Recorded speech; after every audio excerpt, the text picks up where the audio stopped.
हे बघा रुद्र, मी तुम्हाला खरं सांगते, मी काहीच नाही केलेलं. मी आबासाहेबांसाठी वेगळीच भाजी बनवली होती. मग मी असं का करेल? रुद्र, प्लीज माझ्यावर विश्वास ठेवा. मी तुम्हाला खरं सांगते, मी हे असं अजिबात काहीच नाही केलेलं. प्लीज रुद्र, प्लीज माझ्यावर विश्वास ठेवा. तेव्हा रुद्र चिडलेला असतो आणि तो म्हणत असतो, आबासाहेबांच्या तब्येतीच्या बाबतीत मी हलगर्जीपणा करत नाही. ही गोष्ट तुम्हाला समजायला हवी. मी तुम्हाला किती वेळा सांगितलंय की हे असलं मी आबासाहेबांच्या बाबतीत कधीच खपून घेणार नाही म्हणून. मग तुम्ही असं वागलातच कसं? का हे सगळं अशा पद्धतीने केलं तुम्ही? बोला ना, सांगा ना, का केलं तसं? तुम्हाला माहिती ना, येथे आबासाहेबांची तब्येत माझ्यासाठी फार महत्वाची आहे. त्याच वेळेला आता इकडे आपण पाहतो की रुद्र हे सगळं काही सांगत असताना गिरिजा समजावण्याचं खूप प्रयत्न करत असते, पण रुद्रने मात्र काहीच ऐकून घेतलेलं नसतं. आता नागेश्वर मुद्दामच म्हणत असतो, चिरंजीव हे बघा, जरा शांत बसणार आहात का? कशाला उगच सुनबाईवर चिडता? उजव्या हाताने इकडचं तिकडं झालं असेल, नाहीतर त्या असं मुद्दाम थोडी ना करणार आहेत, असं सुद्धा आता इथे तो बोलत असतो. तर आता इकडे हे सगळं काही झाल्यानंतर रुद्र गोळ्या देत असतो, ते म्हणजेच की आपल्या नागेश्वरला. आता नागेश्वरला गोळ्या वगैरे दिल्यानंतर इकडे आता आपण पाहतो की नागेश्वर म्हणत असतो, दिदी साहेब खरं खरं सांगा, हे सगळं तुम्ही घडून आणले ना? त्याच वेळेला ती म्हणत असते, हो, हे मीच घडून आणले. पण तुम्हाला असं करायला काहीच कसं वाटलं नाही? त्याच वेळेला आता इकडे ती म्हणत असते, मला माहितीये तुमचा हा जो काही इथे आजार आहे ना, तो एवढा मोठा नाहीये. म्हणजे ह्या आजाराने तुम्हाला एवढं काही फार झालं नसतं, थोडस असतं त्रास झालेला आहे. मग एवढं काय त्याच्यामध्ये, असं सुद्धा आता इथे ती बोलत असते. त्याच वेळेला नागेश्वर म्हणत असतो, हो, तुम्हाला असं वाटतंय का जर आमच्या जीवावर बेतलं असतं तर मग काय करायचं होतं? पण तेव्हा ती म्हणत असते, हो पण नाही ना. आता मला सांगा, मला फक्त काय करायचं होतं? त्या दोघांमध्ये भांडणं लावायची होती. त्यावर नागेश्वर म्हणत असतो, म्हणून मग तुम्ही तिथे आमचा वापर करून घेतला का? आणि त्यांच्यात भांडणं लावायची होती तर तुम्ही आमचा वापर का करून घेतला? त्याच वेळेला आता इकडे ती म्हणत असते, नाही आबासाहेब, हे बघा, मला काही तुमच्या जीवावर वगैरे उठायचं अजिबातच नव्हतं. आणि त्याहूनही सगळ्यात महत्वाची गोष्ट म्हणजे मी तुम्हाला ते सांगण्याचा प्रयत्न करत होते. आता आपण पाहतो की इकडे नागेश्वर म्हणत असतो, खरं तर मी गप्प बसलो का तर फक्त आणि फक्त इथे त्या दोघांमध्ये भांडणं लागली ना, म्हणूनच मी गप्प बसलो. नाहीतर मी अजिबातच गप्प वगैरे कसलाच बसलो नसतो, समजलं का तुम्हाला? त्याच वेळेला इकडे ती म्हणत असते, हेच तर दादासाहेब, मला फक्त ह्याच गोष्टी हव्या आहेत. बाकी मला कोणतंही आणि काहीही नको आहे. त्या दोघांमध्ये भांडणं मला लावायची होती आणि बस, त्याच्या पलीकडे काहीच मला करायचं नव्हतं, असं सुद्धा आता इकडे ती बोलत असते. इकडे आपण दुसऱ्या बाजूला पाहतो की गिरिजा रुद्रचा राग रुसवा हे सगळं काही काढण्यासाठी निघालेली असते. आणि त्याच वेळेला हे सगळं काही काढायला गेल्यानंतर जो काही आपला रुद्र आहे तो मात्र तिच्याशी फार काही बोलत नसतो. आणि फार काही बोलत नसल्या कारणाने इथे गिरिजा म्हणत असते, रुद्र असं काय करताय? हे बघा, माझ्यासोबत असा अबोला वगैरे धरू नका ना प्लीज. हे बघा, मी तुम्हाला खरं खरं सांगते, मी काहीच नाही केलेलं आहे. त्याच वेळेला आता इकडे ती कान पकडते आणि त्याला स्वारी म्हणत असते. इकडे रुद्र फोनवर बोलत असतो आणि फोनवर बोलून त्याची फारच जास्त चिडचिड होत असते. इथे आता रुद्र म्हणत असतो, श्री, मी तुला किती वेळा सांगितले, मला कामामध्ये हा असा हलगर्जीपणा अजिबातच चालणार नाही. किती वेळा ह्या सर्व काही गोष्टी मी इथे सांगितल्या आहेत, पण तरी सुद्धा तू अशा पद्धतीने का आणि कशामुळे वागतोयस तेच मला काही कळत नाही, असं सुद्धा आता इकडे तो बोलत असतो. आता इकडे गिरीजा लगेचच म्हणत असते, तुम्ही जर कामामध्ये राग चिडचिड केली तर हे सगळं काही चालू शकतं, पण तेच दुसऱ्यांच्या बाबतीत सुद्धा होऊ शकतं ना. त्या गोष्टीचा तुम्ही का आणि कशामुळे विचार करत नाही, असं सुद्धा गिरीजा म्हणत असते. हे बघा रुद्र, मी तुम्हाला तेच सांगण्याचा प्रयत्न करते, मी आबासाहेबांच्या ताटामध्ये अजिबात इथे मी स्वतः ती भाजी ठेवली नव्हती. जर त्यांना हा सगळ्या गोष्टीचा त्रास होतोय हे सगळं जर मला माहिती आहे तर मग मी असं का करेल? मी खरं सांगते तुम्हाला, मी असं अजिबात काहीच केलं नव्हतं. माझ्यावर विश्वास ठेवा ना रुद्र, प्लीज रुद्र माझ्यावर विश्वास ठेवा. पण आता इकडे रुद्र मात्र तिच्याशी बोलत नसतो. तो म्हणत असतो, नाही गिरिजा नाही, माझा तुमच्यावर अजिबात विश्वास नाहीये. तुम्ही कधी काय करायला सांगता येत नाही. आणि तुम्हाला एक गोष्ट सांगू का, मी आबांच्या बाबतीत इथे खूप जास्त पॉझिटिव्ह आहे. मी त्यांच्या बाबतीत इथे मला काहीही कोणीही कसलीही चूक केलेली अजिबात चालणार नाही. आणि मला एका क्षणाला असं वाटलं की हे तुम्ही मुद्दामच करतात. त्याच वेळेला आता आपण पाहतो की इकडे मात्र जी काही गिरिजा आहे ती गिरिजा म्हणत असते, मी तुम्हाला खोटं सांगत नाहीये, मी खरं सांगते. हे बघा, ह्या मंगळसूत्राची शपथ घेऊन मी तुम्हाला सांगते की हे सगळं मी नाही केलेलं. आता इकडे प्रभास हे सगळं काही बघत असतो. प्रभास मनामध्ये विचार करतो, नाही नको, ह्या दोघांच्या मध्ये पडायला नको. आता ह्या दोघांचं जे काही चाललंय हे त्यांचं त्यांनाच निपटू दे, असा इकडे आता तो बोलतो. जर आपण त्या दोघांच्या मध्ये पडलो तर उगच आणखी काही व्हायला नकोय. कसं आहे ना, जर त्या दोघांनीच ते निपटलं तर त्यांच्यामधील आणखीनच प्रेम, त्यांचं नातं अजूनच घट्ट होईल. त्याच वेळेला आता इकडे आपण पाहतो की जे मंगळसूत्र गिरिजाने पकडलेलं असतं ते मंगळसूत्र सोडण्यासाठी इकडे आता जो रुद्र आहे तो रुद्र इथे सांगत असतो आणि म्हणत असतो, सोडा मला. तेव्हा गिरिजा म्हणत असते, सोडा मला म्हणजे नाही समजलं. आता इकडे तो म्हणत असतो, म्हणजे तुम्ही आता जे मंगळसूत्र पकडलंय ना ते मंगळसूत्र मला म्हणूनच पकडलेलं आहे ना, आत्ताच्या आत्ता ते मंगळसूत्र सोडा, म्हणजेच तुम्ही मला पकडलं आहे. त्याच वेळेला आता इकडे गिरिजा म्हणत असते, सोडलं, पण मी तुम्हाला तेच सांगण्याचा प्रयत्न करते की मी काहीच नाही केलेलं.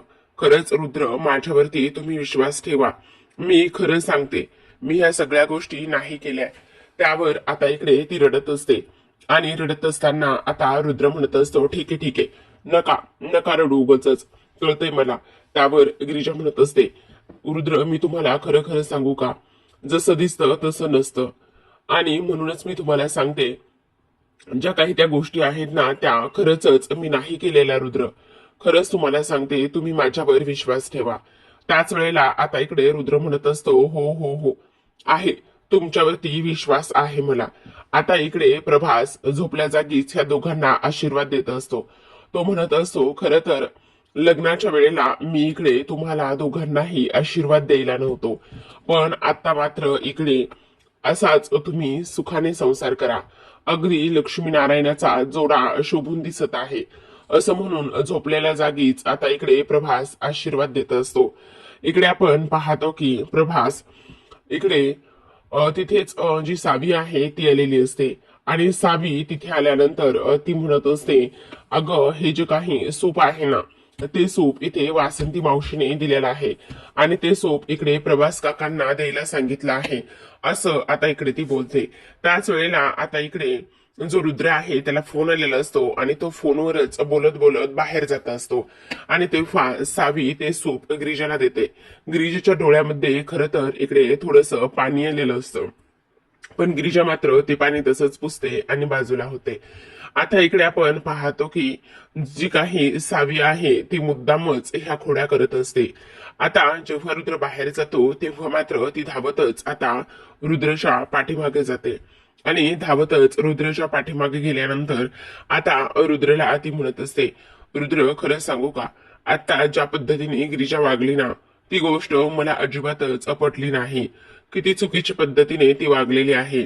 खरं तर मला असं वाटत होतं की तू तिला माफ करूच नाहीस, तू तिला माफ केलंयस ना. त्याच वेळेला आता रुद्र म्हणत असतो, काय आहे ना त्याचं गिरिजा, तुला एक गोष्ट सावी तुला एक गोष्ट सांगू का, एखाद्याने आपला विश्वासघात केला ना तर ती गोष्ट माझ्यासाठी फार महत्वाची असते, मग मी त्या व्यक्तीला आयुष्यात कधीच माफ करत नाही. असं म्हटल्यानंतर तिथे श्री आलेला असतो आणि श्री म्हणत असतो, हे बघ ही फाईल आणली मी. त्याच वेळेला रुद्र म्हणत असतो, तू का फाईल आणलीस, कोणाला तरी पाठवून द्यायचं ना. तेव्हा श्री म्हणत असतो, बरोबर ठीक आहे, मी जातो आणि कोणाला तरी पाठवून देतो. अरे मंद, डोक्यावर पडलायस का, आता इथपर्यंत आलेला आहेस तर असू दे ना, कशाला उगाच परत पुन्हा चाललेला आहेस, गप्प बस. असं म्हणून तो त्याला आहे त्याच ठिकाणी थांबवतो. दुसऱ्या बाजूला आपण पाहतो की गिरिजा आता इकडे जो काही आपला हा आहे म्हणजेच प्रभास आहे त्या प्रभासला ती सूप देत असते आणि प्रभासला सूप देत असताना ती त्याला विचारते की प्रभास काका, हे सूप तुमच्यासाठी आहे, पण प्रभास काका मला तुम्हाला काहीतरी विचारायचं आहे. त्याच वेळेला प्रभास म्हणत असतो, खरं तर मला तुला काहीतरी सांगायचं आहे. तेव्हा गिरिजा म्हणत असते, काय सांगायचं आहे प्रभास काका, सांगा ना, तुम्ही कशाबद्दल बोलताय. आता इकडे जो काही प्रभास आहे तो म्हणत असतो, हे बघ, इकडे जी तू त्या दिवशी घरामध्ये बाई घेऊन आली होतीस, कोण? देवकी. हा देवकी. मग तुला एक गोष्ट सांगू का, त्या बाई ज्या मुलीला, छोट्या मुलीला शोधतायत, ती मुलगी दुसरी तिसरी कोणी नसून ती मुलगी तू आहेस, असं इकडे प्रभास काका सांगतायत. त्याच वेळेला इकडे प्रभास तिच्या हातामध्ये धरतात आणि म्हणत असतात, गिरिजा, आणखी एक गोष्ट मला तुला सांगायची आहे. हे बघ, तूच ह्या प्रॉपर्टीची खरी मालकीण आहेस आणि हे सगळं मी दत्तूला सांगितलं होतं. खरं सांगू का, तर इकडे दत्तूला मी ह्या सगळ्या गोष्टी सांगितल्यानंतर दत्तूने मात्र इकडे, त्या नागेश्वरने मात्र दत्तूचा इकडे घातपात केला आणि त्या नागेश्वरने दत्तूला मारून टाकलं. हे सुद्धा आता इकडे ते बोलत असतो. हे सगळं काही बोलल्यानंतर लगेचच आता इकडे म्हणत असते, पण हे कसं शक्य आहे. त्याच वेळेला आता इकडे प्रभास म्हणत असतो, हो, हेच खरं शक्य आहे आणि तेच मी तुला सांगत आहे. हे बघ, तो नागेश्वर ह्या प्रॉपर्टीच्या सगळ्या काही गोष्टी स्वतःच्या ताब्यात घेऊ पाहतोय आणि म्हणूनच हे सगळं होतंय. तुला सांगू, जेव्हा तू लहान होतीस तेव्हा देवकीनं तुला माझ्याकडे दिलं होतं, म्हणजेच देवकीने वासंतीकडे आणि वासंतीने माझ्याकडे दिलं होतं आणि मी तुला प्रभासकडे सांभाळायला दिलं होतं. तेव्हा गिरिजा म्हणत असते, हे कसं शक्य आहे पण. तेव्हा प्रभास म्हणत असतो, हो ग हो, हेच असं शक्य आहे. म्हणजे ह्या प्रॉपर्टीची मी मालकीण आहे. हो उडगे, तूच ह्या प्रॉपर्टीची मालकीण आहेस, असं म्हटल्याबरोबर तिथे नागेश्वर आलेला असतो. नागेश्वरच्या हातामध्ये तलवार असते. त्याच वेळेला हे दोघे जण नागेश्वरकडे पाहतात. नागेश्वर म्हणत असतो, अरे रे रे, किती सस्पेन्स तो, किती सस्पेन्स. काय रे प्रभास, शेवटी फोडलंस ना. गुपित जे होतं ते शेवटी फोडलंस ना. आता मात्र ह्या खोलीच्या बाहेर तुमचा आवाज जाणार नाही. ह्या खोलीमध्ये जे काही होईल ते फक्त आणि फक्त ही खोली आणि आपण तिघे यांनाच माहिती असणार आहे, बाकी कोणालाही नाही. असं म्हणून आता तलवार गिरिजेच्या गळ्यावर असते. प्रभास म्हणत असतो, हे बघा, तिनं काही नाही केलेलं, तिला सोडा.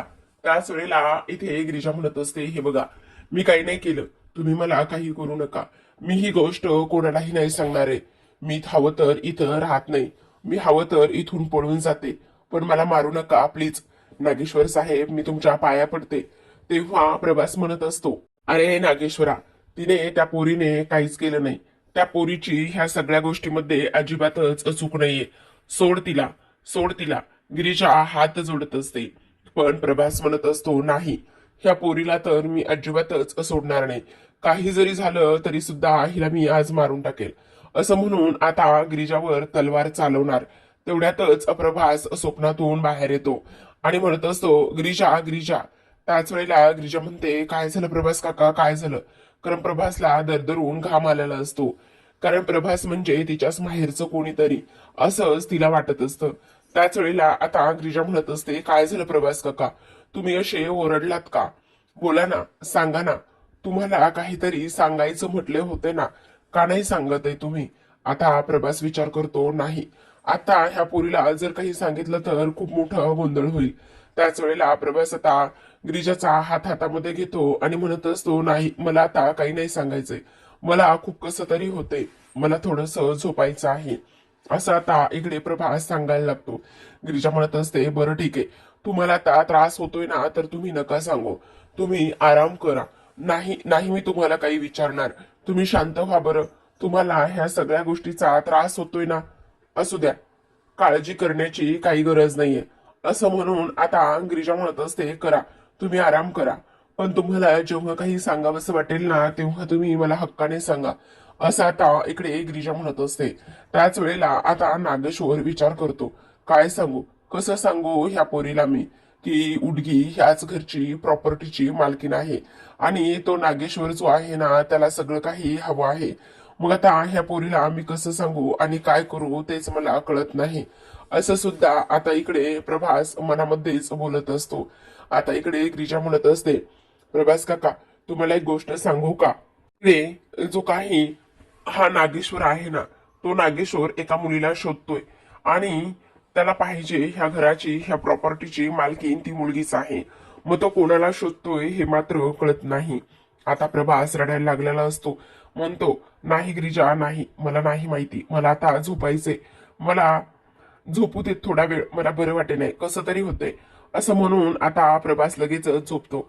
गिरिजा मात्र तिथेच बसून विचार करत असते. आता प्रभास मनामध्येच म्हणत असतो, उडगे मला माफ कर ग. जर मी आता ह्या सगळ्या गोष्टी तुला कसलाही विचार न करता जर सांगत राहिलो तर मग खूप मोठा प्रॉब्लेम इथे होऊ शकतो. त्यामुळे मी आता तुला हे इथे काहीही सांगू शकत नाही. असं सुद्धा आता इकडे प्रभास म्हणत असतो आणि झोपलेला असतो. दुसऱ्या बाजूला आता इकडे नागेश्वर खोलीमध्ये असतो. त्याच वेळेला उर्वशी तिथे जाते आणि उर्वशी म्हणत असते, खरं सांगू का दादासाहेब, मला तर असं वाटतंय एकदा का त्या प्रभासचा गळा दाबावा आणि सगळं काही करून टाकावं. त्याच वेळेला नागेश्वर म्हणत असतो, नाही दिदी नाही, तुम्ही आता असं काही करणार नाही आहात. कारण फक्त प्रभासच एकमेव अशी व्यक्ती आहे, हे सगळं फक्त आणि फक्त इथे प्रभासला माहिती, बाकी कोणालाही काही माहिती नाहीये. त्यामुळे तुम्ही असला अतिआगाऊपणा वगैरे ह्या सगळ्या गोष्टी अजिबातच करणार नाही आहात. समजलं तुम्हाला? उलट त्याच्याकडून संधी साधून ते जाणून घेण्याचा प्रयत्न करा. त्यावर उर्वशी म्हणत असते, कसं घेऊ आबासाहेब जाणून? तुम्हाला एक गोष्ट माहिती का, रुद्र आणि गिरिजा सतत त्याच्या जवळच असतात. आता रुद्रला तरी कसं आणि काय करावं तेच कळत नाहीये. त्याच वेळेला आता इकडे नागेश्वर म्हणत असतो, स्वतःच्याच नवऱ्याकडून एवढं सगळं काढून घ्यायचं आहे तर ते तुम्हाला जमणार नाहीये का? त्याच वेळेला उर्वशी म्हणत असते, तेच तर सांगण्याचा मी प्रयत्न करते, तेच मला काही कळत नाही की आता नेमकं काय करावं आणि काय नाही, म्हणून कसं सांगावं तेच मला कळत नाही. असं सुद्धा आता इकडे तो बोलत असतो. त्याच वेळेला नागेश्वर म्हणत असतो, हे बघा दवाखान्याचा बहाणा करा, डॉक्टरांकडे घेऊन जातोय हा बहाणा करा आणि हा बहाणा केल्यानंतर मग मध्येच त्याचा द एंड करा. असं सुद्धा आता इकडे तो बोलत असतो. त्याच वेळेला आता इकडे उर्वशी म्हणत असते, म्हणजे म्हणजे काय? इकडे त्याला डॉक्टरकडे तर घेऊन जाऊ शकता की नाही, तुम्ही बायको आहात ना. आणि डॉक्टरकडे घेऊन जाण्याच्या निमित्ताने तुम्ही एक काम करा की त्याला वाटेतच काहीतरी करा आणि त्याच्याकडून सत्य साधून घेण्याचा प्रयत्न करा, असं नागेश्वर सांगत असतो. त्याच वेळेला गिरिजाने हे सगळं काही ऐकलेलं असतं. गिरिजा म्हणत असते, अजिबातच नाही, प्रभास काकांना मी काही जरी झालं तरी सुद्धा आता घराच्या बाहेर जाऊच देणार नाही. काही जरी झालं ना तरी सुद्धा प्रभास काका इथे ह्या घरामध्येच राहणार आहेत. तुम्हाला हा व्हिडिओ आवडला असेल तर लाईक करा, शेअर करा आणि चॅनलला सबस्क्राईब करा. बेल नोटिफिकेशन ऑलवर सेट करा जेणेकरून सगळ्या नव्या व्हिडिओंच्या अपडेट्स तुम्हाला मिळतील. तुमच्या प्रतिक्रिया आणि कमेंट्स नक्की कळवा.